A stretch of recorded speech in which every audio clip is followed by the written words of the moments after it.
क्योंकि रमज़ान का महीना है, आज दूसरा रोज़ा है। आप सबको मेरी तरफ से रमज़ान बहुत बहुत बहुत बहुत मुबारक हो। पहला रोज़ा अल्हम्दुलिल्लाह बहुत अच्छे से निकल गया क्योंकि संडे था। हर किसी को अपने घर की इफ्तारी नसीब हुई होगी, जो वर्किंग है, जो कहीं भी है, क्योंकि संडे के दिन पहला रोज़ा पढ़ना ना एक अपने आप में एक बहुत बड़ा गुड न्यूज़ होता है क्योंकि सब लोग एक साथ दस्तरख़्वान पे घर पे इफ्तार करते हैं। हम लोगों ने भी वैसे ही किया और बहुत मज़ा आया, बहुत मज़ा आया। लेकिन हाँ, रोज़ा खोलने के बाद तो लगा कि जैसे अब नहीं बचेंगे, अब बॉडी में सिर्फ जान है, रूह नहीं है, इस तरीके का लगा। जान भी नहीं है, रूह भी नहीं, कुछ नहीं, ऐसा लग रहा था। लेकिन क्योंकि पहला रोज़ा था तो बहुत ज़बरदस्त लगा और अल्हम्दुलिल्लाह अल्लाह सबका रोज़ा कबूल अता फ़रमाए, सबकी नेक दिली ख्वाहिशें कबूल अता फ़रमाए, साथ साथ मेरी भी। और आज है 3 मार्च और आज मेरी क्लास में ईवीएस का exam, sorry EVS no it's Hindi. 3 March Monday Hindi का एग्ज़ाम है। तो आज बच्चों को हिंदी पेपर डिस्ट्रीब्यूट करना। हिंदी का नाम सुनते ही ना जैसे बच्चों को लगता है बुखार आ गया, ये हालत होती है। हिंदी से पता नहीं बच्चे इतना क्यों डरते हैं। हो सकता है मे बी मात्रा और बहुत सारे विराम, अल्पविराम, पूर्ण विराम, इतने विराम चिन्ह होते हैं, इतनी मात्राएं होती हैं कि डर लग जाता होगा बच्चों को। तो थोड़ा बहुत बताना समझाना वो तो बनता ही है। और बस बच्चों का एग्ज़ाम अच्छा चला जाए, उनके रिज़ल्ट्स अच्छे आ जाए, इससे बड़ी खुशी एक पेरेंट्स के बाद एक टीचर को ही होती है। बच्चे से पहले एक टीचर को होती है क्योंकि उन तक रिज़ल्ट बाद में पहुंचता, पहले तो हम रिज़ल्ट बनाते हैं तो हमें वो खुशी होती है। Okay children, which subject is today? All of you ready for exam ना? Prepare everyone.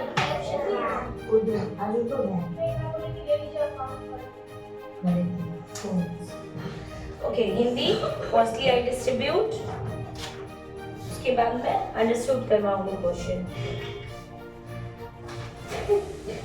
All of you write your full name.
Okay, listen everybody, stop writing.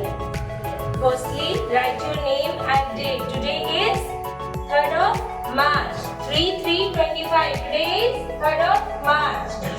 निम्नलिखित प्रश्नों के उत्तर दें। दिए गए सभी प्रश्नों के उत्तर दें। निम्नलिखित प्रश्नों के उत्तर दें। मेला देखने कौन कौन गए? क्वेश्चन मार्क है, आंसर लिखना है आपको।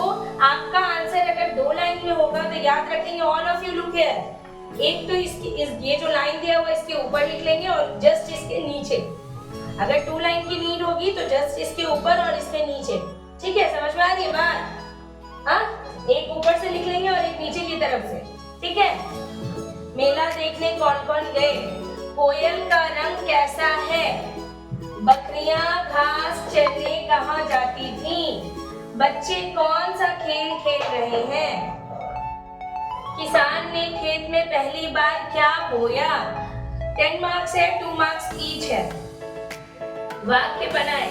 किसान, बारहसिंगा, दशहरा। 2 मार्क्स ईच है वाक्य का नंबर। तो आप ये श्योर कर लेंगे कि जो वाक्य आप बना रहे हैं उसकी मात्राएं सही होनी चाहिए। अंत में जो विराम चिन्ह लगाना होता है वो जरूर लगाइएगा, नहीं तो उस पर भी मैं 0.5 मार्क्स कट कर दूंगी। शब्दों के अर्थ लिखें। कुछ शब्द दिए गए हैं यहाँ जिसके अर्थ आपको बताने। गृह कार्य, ईश्वर, प्रसन्न, सख्त, 4 मार्क्स है क्योंकि 4 क्वेश्चन है। पंक्तियां पूरी करें। काली कोयल डैश डैश पर डोल रही है, आमों की डाली डैश डैश दिल को बहलाती।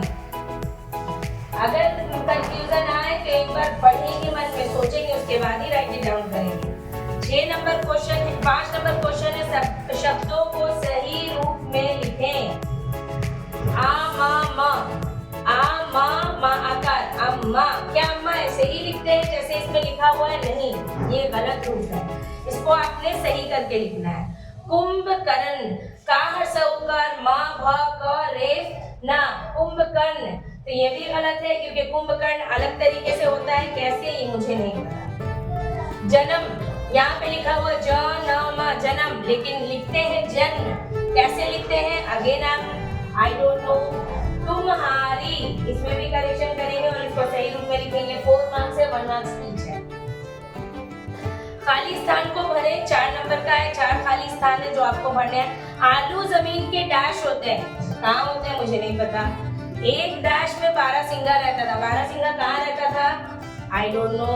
जंगल में एक डैश था, जंगल में क्या था? नाले के किनारे डैश लगी थी। खाली स्थान को भरे। अब हम आ गए हिंदी ग्रामर पे, तो खाली स्थान को भरे। लिंग डैश प्रकार के होते हैं। लिंग कितने प्रकार के होते हैं? लिंग का मतलब क्या होता है? जेंडर, जिससे स्त्रीलिंग और पुल्लिंग पता चलता है। राम किताब डैश है, राम किताब क्या कर रहा है पता नहीं। और लिंग बदल कर लिखना है आपको। राजा है, उसका लिंग ये पुल्लिंग में है, आपको स्त्रीलिंग रूप लिखना है, ठीक है। राजा, चूहा, घोड़ा, बंदर, दुल्हा, बैल। वचन बदले। वचन का मतलब होता है, वचन का मतलब क्या होता है? नंबर्स। वचन हम किसको बोलते हैं? सिंगुलर और प्लूरल, जिससे कि हमें उसके नंबर्स का पता चलता है सिंगुलर है या प्लूरल है। यहाँ वचन बदलने के लिए दिया हुआ है। आंख, आंख यानी किसी एक आंख की बात हो रही है तो उसका आप बहुवचन करेंगे। ये एक वचन रूप में आपको बहुवचन लिखना है। बाघ, पतंग, बिल्ली, केला। 10 नंबर शब्द है क्रिया शब्द को रेखांकित करें। क्रिया शब्द का मतलब होता है वर्ब, एक्शन वर्ड, समझ गए? क्रिया शब्द का मतलब होता है वर्ब और एक्शन वर्ड। घोड़ा भाग रहा है, घोड़ा क्या कर रहा है? घोड़ा भाग रहा है। अमित ने पत्र लिखा, आन्या नाच रही है। 3 मार्क्स 3 अंडरलाइन करने हैं वर्ड आपको। अब सर्वनाम शब्द भरकर वाक्य पूरा करें। सर्वनाम शब्द क्या होता है? जो शब्द संज्ञा के बदले में इस्तेमाल किया जाए उसे सर्वनाम कहते हैं। तो यहाँ पे आपने सर्वनाम शब्द को भरना है और इस खाली स्थान को पूरा करना है। डैश नाम राम है, डैश कल स्कूल नहीं आया, यह किताब डैश है, डैश कल आगरा जाएंगे। दिए गए शब्द का विशेषण लिखे। विशेषण यानी कि एडजेक्टिव, यानी कि उसकी स्पेशलिटी, उसकी खासियत। गुलाब डैश, इमली डैश, घर डैश, आम डैश।